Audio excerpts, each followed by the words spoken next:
Call this meeting to order. Please rise for the Pledge of Allegiance.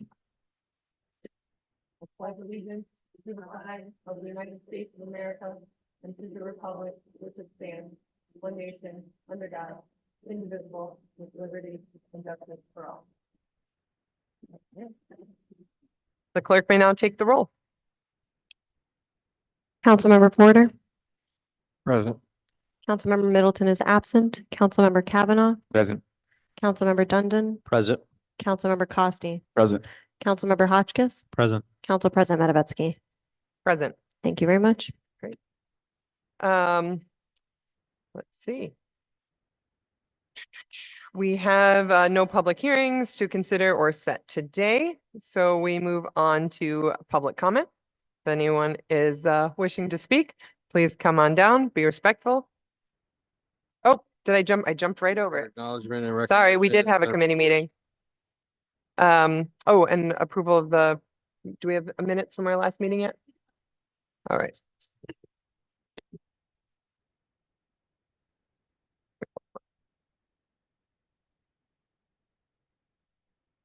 We'll review them very quickly.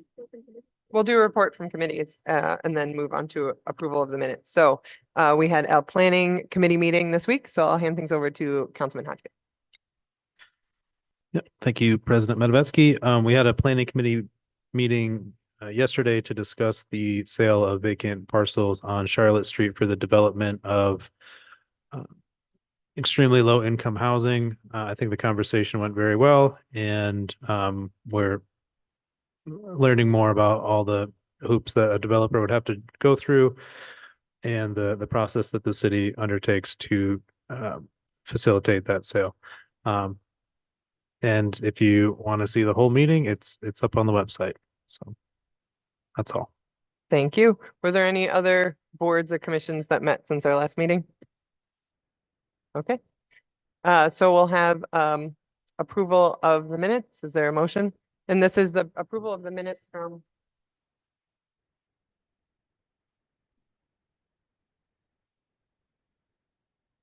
July 24th minutes. I'll make the motion. Motioned by Councilman second. Dundon, seconded by Councilman Porter. All in favor? Aye. Any opposed? Great. Minutes are approved. Okay. Now we move on to public comment. And there are 3 seats for people if they want to line up. Welcome, everyone.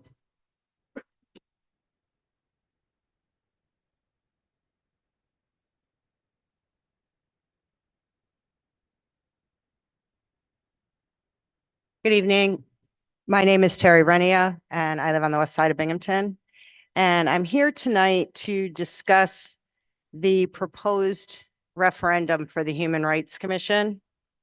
And I'm really interested in speaking to this issue because I sat on the city council that passed the original Human Rights Commission law that's on the books now. And I thought maybe it would be helpful to have a little bit of background information just for folks who are considering it.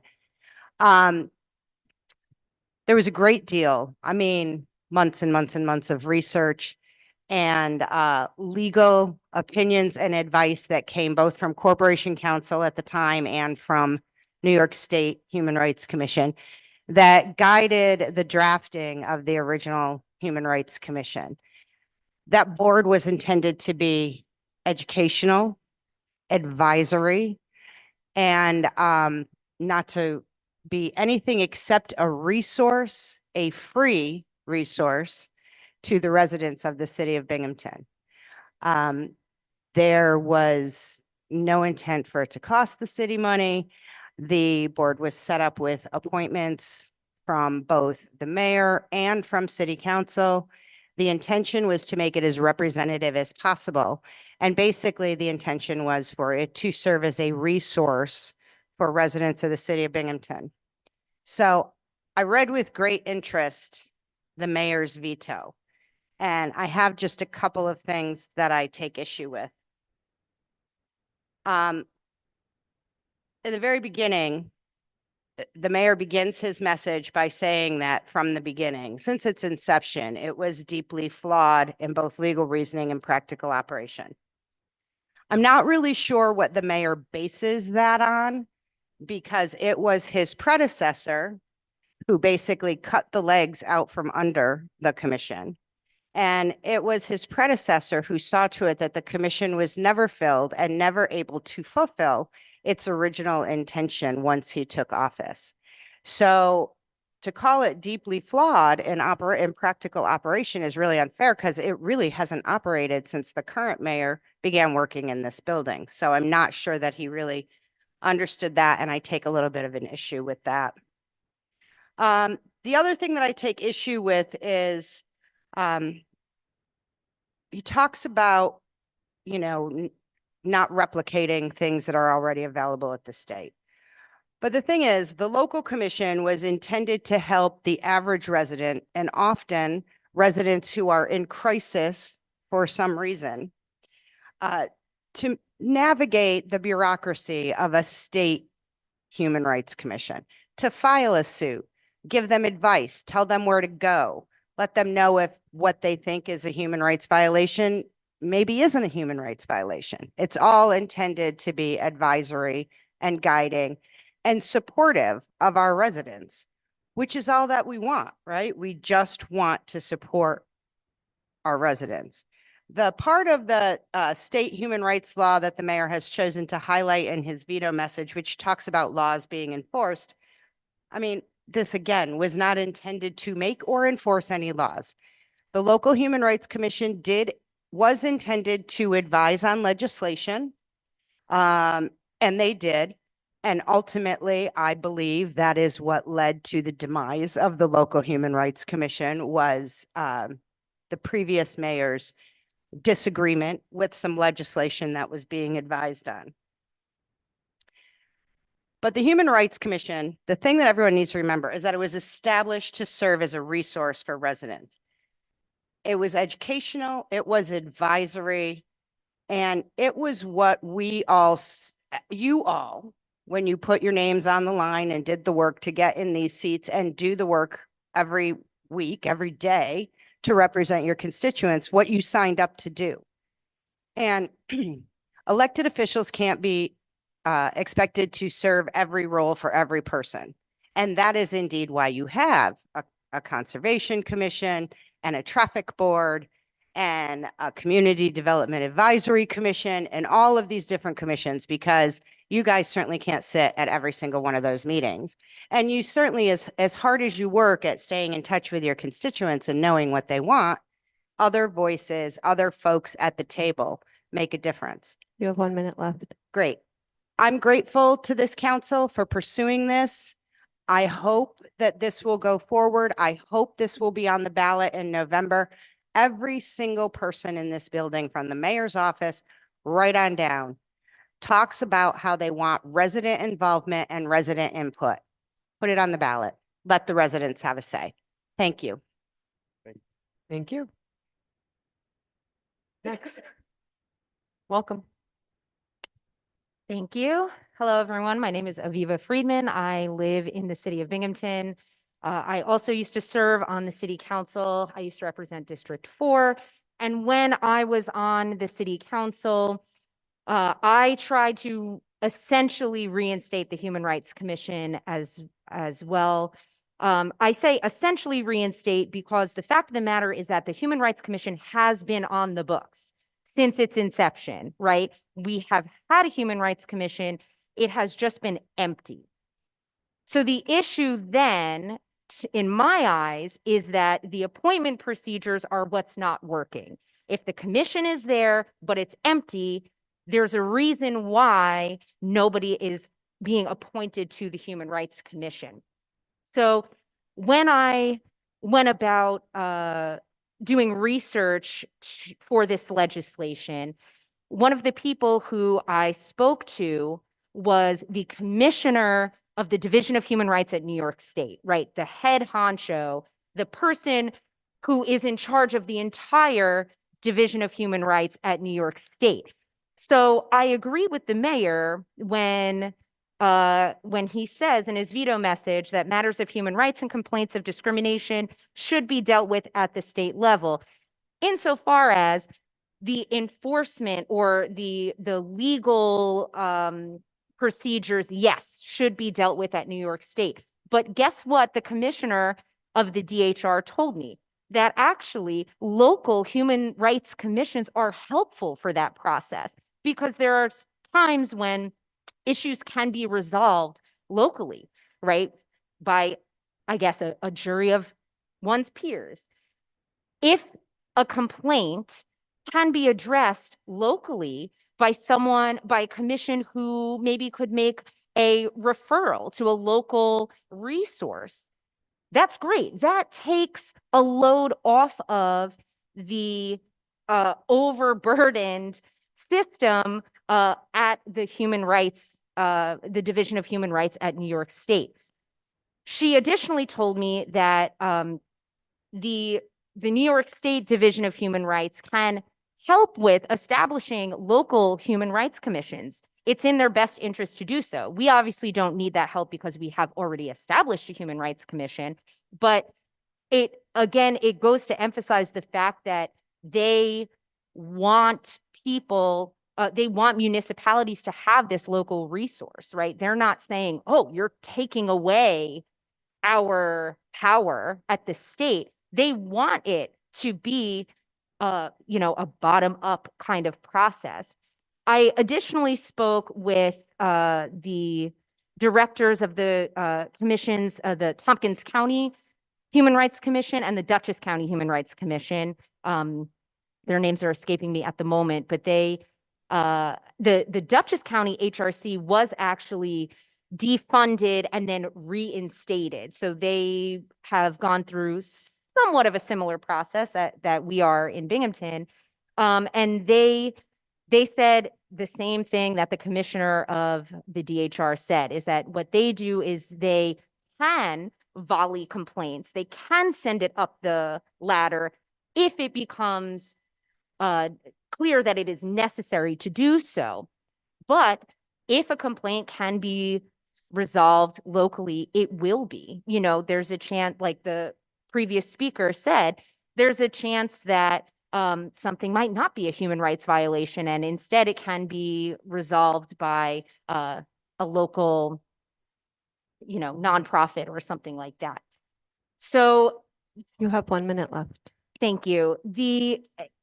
From my point of view, I mean, the mayor for some reason is dragging his feet, kicking and screaming to prevent this from happening, which I truly do not understand, except the only explanation I can fathom is that this is vindictively motivated, because like on paper, it makes so much sense. We have a human rights commission and it should be staffed. I mean, the fact that it's going to referendum, I understand maybe that's legally required. I don't know, according to some interpretations, but I mean, this seems like a slam dunk to me. I'm excited for you all to override this veto and help serve your constituents and the residents of the city of Binghamton better. Thank you. Thank you. Is there anyone else for public comment?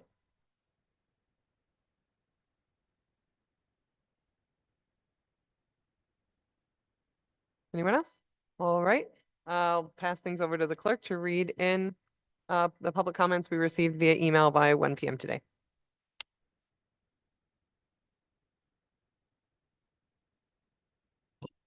From Deputy Mayor Megan Hyman. Dear City Council, I am following up on an email I sent to Councilman Hotchkiss and President Matebetsky, which I forwarded to each of you this morning to provide our input on RL 24-143, an ordinance to amend the City Code 266D. This legislation looks to change a critical and longstanding bipartisan practice that ensures the mayor, critical department heads, and all residents have access to legislation and the opportunity to provide input on it prior to a vote by City Council. This includes access for local journalists who rely on the posting of agendas and legislation to the city website at least 24 hours in advance of meetings to guide and inform their reporting.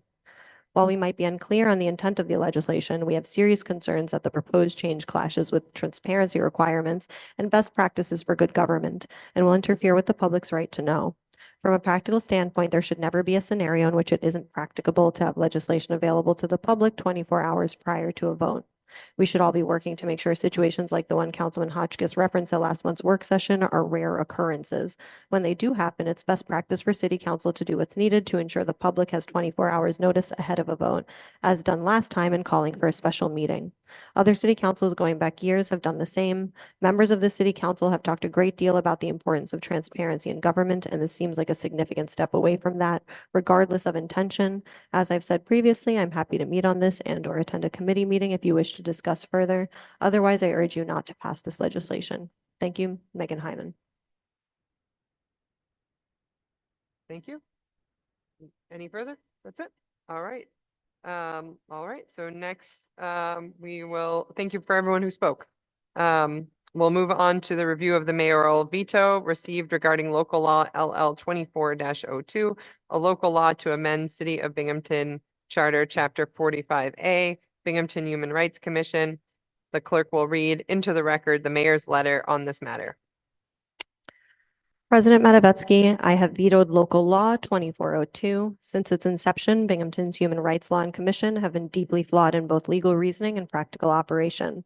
For these reasons, and in order to manage risk to the city of Binghamton, the commission has been unfilled and inactive for years under multiple administrations. Again, this has been for the protection of city taxpayers. Local Law 2402 proposes to change the appointment authority of the commission but does not fix the underlying issues with the law. Matters of human rights and complaints of discrimination should be dealt with at the state level. The New York State Division of Human Rights has experienced attorneys, staff, and administrative judges to handle these complaints effectively and independently. NYSDHR is a well-funded part of state government. A local commission complicates the complaint process and opens the city up to liability, especially if a complainant is filing separate state and federal civil rights actions and limited to one filing as outlined below. According to the New York State Division of Human Rights, the laws enforced by these local commissions may be different than the state human rights law and vary on a case-by-case basis. There may be different deadlines for filing a complaint, different standards for determining whether you are protected by these laws, and different types of relief available to victims of discrimination. Often, an individual can only file a discrimination once and can be precluded from proceeding with more than one agency. Discrimination complaints require an independent and robust process to adjudicate claims and deliver justice. Complainants deserve that. Members of the city's collective bargaining units deserve that. As for the commission's charge to condemn discrimination, foster understanding, alleviate tensions, and promote educational programs and human rights, these issues are more effectively handled by elected officials, including city council, collaborating with local nonprofit organizations, many of which have specific human rights missions and decades-long track records working on these matters. I regularly rely on these agencies in seeking expert guidance on challenging topics. The city of Binghamton should not seek to replicate all services of county, state, and federal government in our own image. I have vetoed this legislation because the local Human Rights Law and Commission exceeds our scope of municipal operations. Instead of promoting human rights, the commission would end up hurting the cause by being inefficient and ineffective. Council and I share a belief in free and fair elections, but we don't have a city-run board of elections. We believe in public transparency, but don't have a local committee on open government. We support public transit, but do not manage a bus system. In all these cases, residents receive a higher standard of service from the level of government most suited to provide it. Sincerely, Jared Cram. Thank you. So I'll entertain a motion to override the veto on LL 24-02. I'll make the motion. Okay. I'll second. Motion by Councilman Dundon, seconded by Councilman Porter. Discussion. Councilman Hotchkiss. So I think it's critical that we are all engaged in supporting and protecting the human rights of Binghamton residents. I think this is a small step to begin to do that, and it will facilitate the protections of human rights. I think this is, as was stated earlier, it's a no-brainer to have a human rights commission. I don't see any negative drawbacks, so I'd like to see this go to referendum. That's all. Thank you. Councilman Porter. I believe in this local law to be something that we do need. Like everyone, the lovely people that was speaking here about it, that this has already been in place. It's just been that no one is doing the thing to keep it going. And the mayor says it's inefficient and ineffective. It's only inefficient and ineffective when you're not doing the things to keep it. it sounds like the mayor is being inefficient and ineffective. So I feel that this is something that needs to be overridden. Because I feel this is something we need to hear the people. And this is for the people. So I'm happy for this to go to referendum. Okay, thank you. Anyone else? Councilman Dundon. So I'm going to chime off of Councilman Porter. We were elected by the people. We work for the people, and the people should decide on this, not us and not the mayor. Anyone else? Councilman Kavanaugh? I think former councilperson Renya's outline of how the commission was originally brought into existence and the vetting that it went through when the law was originally passed, and its intent and method of function, which is mostly as a resource, as a way to facilitate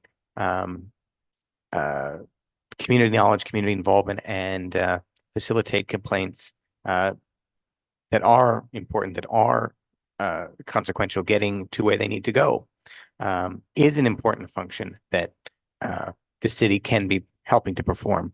Just because we don't run the bus system doesn't mean we're not interested in where the buses run or getting the routes right and the bus shelters in place. We have a role to play as a local government in this larger process. And I think the original law, as it was intended, as it was originally implemented, helps serve that function. And I truly also don't understand why this has become such a bugbear for a couple of administrations here. It's fairly innocuous and should be a fairly helpful thing that we can do as a community. So I support efforts to bring this back into function and leaving it up to the citizens of Binghamton to voice their opinion in doing so. Thank you. Anyone else? No? Okay. So I have a few thoughts, in no particular order. Currently, the city of Binghamton does not have a complaints, compliments, form online. We don't currently have an obvious, process. It's something that I've talked about previously at council meetings. It was something that I started digging into because people were bringing allegations to public comment. And I, wanted to say this is not the right place for it because it doesn't feel like the right place for it to me. And then found that I couldn't easily and obviously find the right place for it. My understanding is that the city is going to work on that, and I appreciate that. But I think multiple avenues in for people who are experiencing challenges is beneficial. I'll just say this morning, I got a call from somebody who is having issues at work that they think are related to their disability. And if this commission were in existence, it would be a very natural handoff for me to make that introduction. Instead, I had to send them a phone number and an email address to the state level Human Rights Commission, where, it's it was not an ideal situation. So I literally was dealing with this morning. I want to say in terms of the past administration and the attempt to gut this commission, that it was to me, it comes off as political cowardice because they had both branches and they did not remove the commission. They had the opportunity, if they felt that it was rotten to the core, to get rid of it. And instead they just made it unfillable. So I find that sneaky and underhanded. I think we've talked a bit about the history that last time there was a change and the power was taken away from city council, there was no referendum as far as I understand. So I'm not exactly sure why we're sitting here having to have a referendum now to put it back when it doesn't seem like it was changed correctly previously. I too have called HRC, so I will second the positivity that I received towards having local commissions. I also want to point out that this particular change is the reason that we're being told it needs to go to referendum is because it changes the powers, right? That it's appointment, we're taking what is currently on the books, whether or not it should be on the books, based on not having a referendum last time, what is technically there has it as a mayor's power, and now we want to say we want to go back to a split system. That piece is why it needs to go to referendum. Any other issue with the Human Rights Commission, right? If there's ineffectiveness or problems or things that can all be resolved after this. If the mayor would like to come and talk to us and has proactive ideas for how to improve the Human Rights Commission, I'm happy to hear them. That is not this vote. And it's something that we can do at any time during this year. I guess with that, I will see if anyone else wants to follow up, respond to anything that I've said. If not, do you want to say anything? Clerk can call a roll. Councilmember Porter, Aye. Councilmember Middleton is absent. Councilmember Kavanaugh, Aye. Councilmember Dundon, Aye. Councilmember Costi, No. Councilmember Hotchkiss, Aye. Council President Matavetsky. Aye. Thank you. That is 5-1. The veto is overridden. Okay, now we can move on to second reading legislation. We'll start with introductory ordinance 024-59 considered in rules and procedures / special studies. Councilman Hotchkiss. I'd like to make a motion to adopt introductory ordinance 024-59. This is an ordinance to amend City Code Chapter 307. I'll second the motion. Motioned by Councilman Hotchkiss, seconded by Councilman Dundon. Discussion. So since Tuesday, we've ironed out the food cart section. This mostly applies to the application process. The first 2 weeks of the year, we are allowing renewals of the previous year's permit holders. Following those 2 weeks, it moves into rolling applications throughout the year. So we're honoring people that have had historical permits and allowing them to maintain their business as food vendors, but then we're allowing for year-long applications. The only other thing that is of note is we are allowing the fire marshal to make inspections of those carts as well. Thank you. Any further discussion? Okay. All right.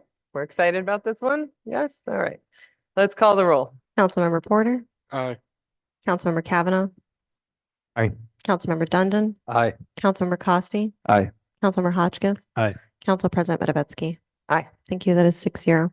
All right. Legislation passes. All right. Now we move on to first reading legislation. We'll start with introductory ordinance 024-62, considered in rules and procedures / special studies. Councilman Hotchkiss. I'd like to make motion to adopt introductory ordinance 024-62. This is an ordinance to amend the city code section 26-6 to align with open meetings law. Second. Motioned by Councilman Hotchkiss, seconded by Councilman Porter. Discussion. So the explanation for this is our current city charter has a slightly more restrictive constraints around meetings and distribution of materials versus what there is at the state level around open meetings law. So I wanted to add in a little bit of flexibility with the language to allow, to the extent practical, at least 24 hours prior to the incursion of first read legislation. So as you know, we've had a couple of situations where there was a technical error and technically the packet wasn't posted within the allotted 24 hours. I think this is, despite the intention and having everything else in and emailed, there's just hiccups that will happen, and this will allow a tiny bit of flexibility for extraneous situations that may occur and deadlines that we have to meet. So I think that's the intention around this. I don't think it's nefarious, and I think we can continue to practice transparency in everything that we do, but this allows us a little bit of flexibility for extraneous situations. Anyone else? Councilman Kavanaugh? Thanks. I often don't like weasel words in final pieces of legislation where you get the hard-hitting good headline in the title of the legislation, and then in the end, by the time you've gotten through it, it's been mostly gutted of any effect it was supposed to have. And so initially reading the city charter, I like the fact that there's a little bit more of a bright line. We need to get it in 24 hours before a meeting. We need to make sure we're right. We need to make sure it's all out there in the public, ready for prime time. So I like that. I think it's a good goal. And then as some of the public has noticed over the last over our time on council, I'm sure it's happened plenty of times in previous councils. Life intervenes, human nature intervenes, little things, little boxes don't get checked, little numbers have to be adjusted. We've had a couple of instances where somebody has, put their finger on the wrong account number or, budget line number when doing things. And we've had legislation held up simply because of that. And it could have been corrected, a new version posted. And I think the best thing for transparency in that sort of case is to signpost it during the meeting. Hey, this is what happened. This is why there was a later change to the legislation. Here it is. It's just clerical. Or here it is. It's this little bit. I think that is the most transparent way to go about it. I think we need to try and hold ourselves to the 24-hour standard, and I expect we will. But this allows for those hiccups. And there's also been, IT hiccups. Things are ready to go, get mailed out. Maybe IT is not quite ready, not able to drop everything else they're doing and get our schedule, get our agenda and pack it up right on the dot at 6 o'clock the day before. So there's those issues. I think we need to continuously be living up to our transparency ideals, but I also think this is a tweak that the state has certainly seen to be allowable. And that allows us to actually function more efficiently and be able to signpost when, small changes have been needed. And as far as posting things and getting things up before meetings, I would be open to trying to get RLs up as soon as they come into the clerk's office in some sort of publicly viewable file or something. So you can see exactly what's coming in and when it's coming in. And sometimes the avalanche that comes in at the last minute that we're trying to wade through before meetings. So that's all. I think this can be actually a way to look at other ways of being transparent that are more meaningful than simply a 24-hour bright line. Any further discussion? Councilman Hotchkiss? At the advice of our legal team, I also would like to make an amendment to this. It doesn't change anything. It just further clarifies that this language that's being added is in accordance with Public Officers Law, Article 7, Open Meetings Law. So should just state. Want to make a motion? Yep, I'd like to make a motion. I'd like Second. let me read it out. Okay, I'd like to make a motion to include the following language after the word practicable: and in accordance with Public Officers Law, Article 7, Open Meetings Law, at least 24 hours prior to its inclusion as first read legislation. Amendment motion by Councilman Hotchkiss. Is there a second? It's been read. Yeah, I'll second. Okay, seconded by Councilman Dundon. Any discussion on the amendment? Councilman Porter. I am in agreement with this amendment. Being that if we had just put emergent, it would be precise to one thing, as this will be a way to have it open to where we have IT issues with some of the legislation that will come out. And we will have something available to be able to use that in an open meeting law so that we're able to get these legislations out instead of trying to hold over. That's how I feel about that. I believed in this amendment for this reason. Thank you. Any further discussion? I guess, Have to vote. I have a question, I guess. Does this amendment in some way impact the interpretation or meaning of extent practicable? Like can you give a little bit of more info on this language? On the amendment specifically, I think the amendment just takes the reference from open meetings law, where the language to the extent practicable is used. So there's a reference to that. The language that is being added to this is already in public officers law. So now we're referencing in the charter, public officers law. So All right, thank you. Any further discussion on the amendment? Okay, so the clerk can call a roll on the amendment. Councilmember Porter? Aye. Councilmember Kavanaugh? Aye. Councilmember Dundon? Aye. Councilmember Costi? Aye. Councilmember Hotchkiss? Aye. Council President Matavetsky? Aye. Thank you. That is 6-0. All right, so so the amendment passes and back to our discussion of the whole thing as amended. Okay, Councilman Hotchkiss.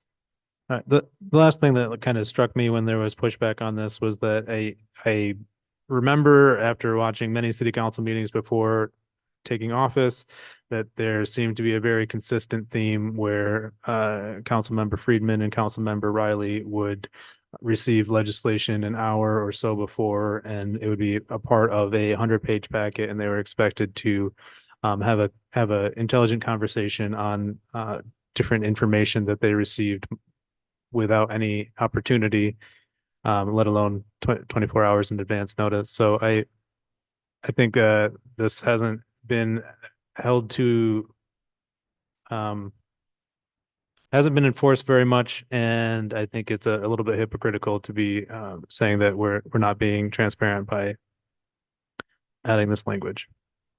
That's all. Thank you. All right, I guess I'm still feeling hesitant personally, but I'll just share that. That's it. So if there's no other comments, the clerk can call the roll. Councilmember Porter? Aye. Councilmember Kavanaugh? Aye. Councilmember Dundon? Aye. Councilmember Costi? No. Councilmember Hotchkiss? Aye. Councilmember Matavetsky? No. Council President Matavetsky, excuse me. No. All right, that is 4-2. Okay. The ordinance passes. All right. Next, we have communications from council members. So let's start with Councilman Hotchkiss.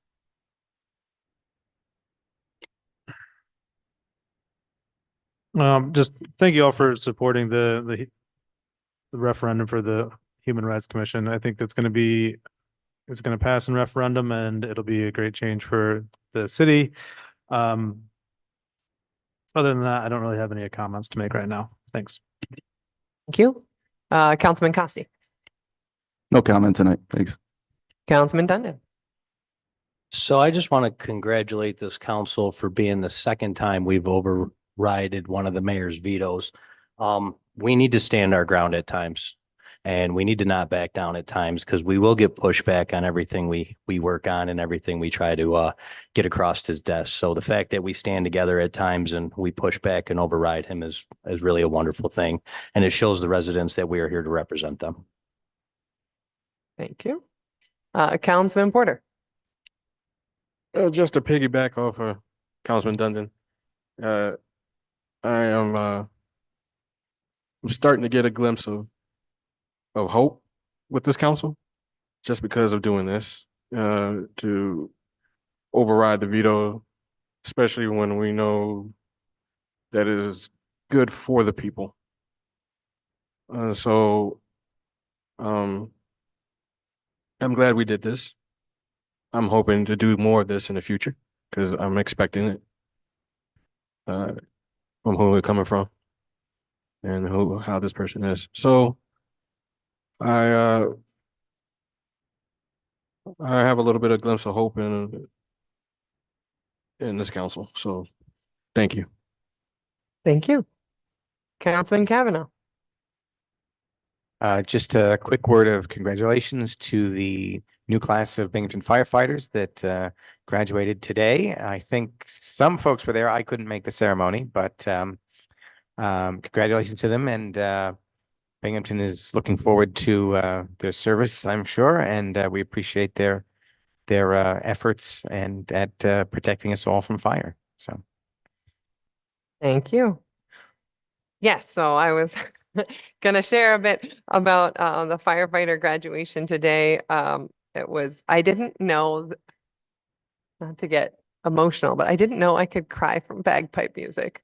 They did this, because I'm used to seeing the bagpipers like out at parade day and, it's like fun and games kind of thing. They played for a memorial part of the graduation service, and they really my skin was tingling, and I caught me completely unaware. So thank you to the bagpipers today for the deep emotionality that they brought to the memorial. Again, congratulations to all the firefighters. After the ceremony, we went back to where they got trained. Also on the south side, the graduation was at MacArthur, and went to the Sullivan Training Center for the post-graduation festivities, where we got to have the chaplain christen the new fire truck. So again, thank you to Senator Webb, which brought in some grant money to help support that fire truck. We certainly enjoyed it today. And it was just great vibes today. And I'm happy. I know one of the co-valedictorians, something unusual happened this year, and there was a tie for valedictorian of the fire. So congrats to both. Yesterday was the Southside Neighborhood Assembly picnic at Ross Park. And it was delightful. It managed to stop raining in time. We had a great a break in the weather to have a nice picnic. So thank you to everyone who brought food to the potluck and cooked. It was very nice. July 14th is, not July. We're looking at August. August 11th. That's what I meant. August 11th is the last of the Southside Sundays concert series at the Southside Commons, and Bass and Brown and Wildcard will be performing, and Wildcard will be featuring Alyssa Crosby. So come on down to Southside Commons. All events start at 2 p.m. and end at 5 p.m. and that's August 11th. And then August 2nd is the First Friday art show and free admission night from 4 p.m. to 7 p.m. at Discovery Center. So good stuff coming in the South Side. Hope to see any and all of you there. And with that, I'll accept a motion to adjourn. I'll make the motion. Motioned by Councilman Dundon, Second. seconded by Councilman